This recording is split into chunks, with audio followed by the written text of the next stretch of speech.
24ஆம் அதிகாரம்.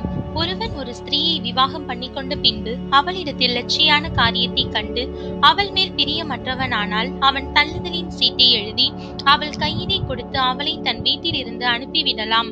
அவள் அவனுடைய வீட்டை விட்டு போன பின்பு வேறொருவனுக்கு மனைவியாகலாம். அந்த இரண்டாம் புருஷனும் அவளை வெறுத்து தள்ளுதலின் சீட்டை எழுதி அவள் கையிலே கொடுத்து அவளை தன் வீட்டில் இருந்து அனுப்பிவிட்டாலும், அவளை விவாகம் பண்ணின அந்த இரண்டாம் புருஷன் இறந்து போனாலும், அவள் தீட்டுப்பட்டபடியினால் அவளை தள்ளிவிட்ட அவளுடைய முந்தின புருஷன் திரும்பவும் அவளை மனைவியாக சேர்த்து கொள்ளக்கூடாது. அது கர்த்தருக்கு முன்பாக அருவருப்பானது. உன் தேவனாகிய கர்த்தர் உனக்கு சுதந்திரமாக கொடுக்கும் தேசத்தின் மேல் பாவம் வரப்பண்ணாயாக.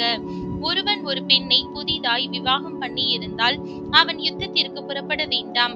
அவன் மேல் யாதொரு வேலையும் சுமத்த வேண்டாம்.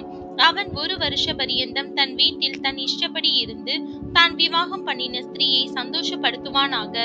திரிகையின் அடிக்கல்லையாவது அதன் மேற்கல்லையாவது ஒருவரும் அடகாக வாங்கக்கூடாது. அது ஜீவனை அடகு வாங்குவது போலாகும். தன் சகோதரராகிய இஸ்ரவேல் புத்திரரில் ஒருவனை திருடி அதனால் ஆதாயம் தேடி அவனை விற்று போட்ட ஒருவன் அகப்பட்டால் அந்த திருடன் கொலை செய்யப்பட வேண்டும்.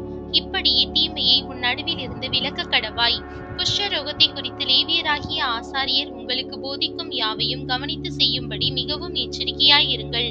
நான் அவர்களுக்கு கட்டளையிட்டபடியே செய்ய கவனமாய் இருப்பீர்களாக. நீங்கள் எகிப்திலிருந்து புறப்பட்டு வருகிற வழியிலே உங்கள் தேவனாகிய கர்த்தர் மிரியாமுக்கு செய்ததை நினைத்துக் கொள்ளுங்கள். பிறனுக்கு நீ ஏதாகிலும் கடனாக கொடுத்தால் அவன் கொடுக்கும் அடகை வாங்க நீ அவன் வீட்டிற்குள் பிரவேசிக்க வேண்டாம், வெளியே நிற்பாயாக. கடன் வாங்கினவன் அந்த அடகை வெளியே உன்னிடத்தில் கொண்டு வருவானாக. அவன் தரித்திரனானால் நீ அவன் அடகை வைத்து கொண்டு நித்திரை செய்யாமல் அவன் தன் வஸ்திரத்தை போட்டு படுத்துக்கொண்டு உன்னை ஆசீர்வதிக்கும்படி பொழுது போகும்போது திரும்ப அந்த அடகை அவனுக்கு கொடுத்துவிட வேண்டும். அது உன் தேவனாகிய கர்த்தருக்கு முன்பாக உனக்கு நீதியாய் இருக்கும். உன் சகோதரரிலும் உன் தேசத்தின் வாசல்களில் உள்ள அந்நியரிலும் ஏழையும் எளிமையுமான கூலிக்காரனை ஒடுக்காயாக. அவன் வேலை செய்த நாளில் தானே பொழுது போகும் முன்னே அவன் கூலியை அவனுக்கு கொடுத்துவிட வேண்டும். அவன் ஏழையும் அதன் மேல் ஆவலுமாய் இருக்கிறான். அதை கொடாவிட்டால் அவன் உன்னை குறித்து கர்த்தரை நோக்கி முறையிடுவான். அது உனக்கு பாவமாய் இருக்கும். பிள்ளைகளுக்காக பிதாக்களும் பிதாக்களுக்காக பிள்ளைகளும் கொலை செய்யப்பட வேண்டாம். அவனவன் செய்த பாவத்தின் நிமித்தம் அவனவன் கொலை செய்யப்பட வேண்டும். நீ அந்நியனுடைய நியாயத்தையும் திக்கற்ற பிள்ளையின் நியாயத்தையும் புரட்டாமல் விதவையின் வஸ்திரத்தை அடகாக வாங்காமலும் இருந்து நீ எகிப்திலே அடிமையாய் இருந்ததையும் உன் தேவனாகிய கர்த்தர் உன்னை அங்கே இருந்து மீட்டுக் கொண்டு வந்ததையும் நினைப்பாயாக.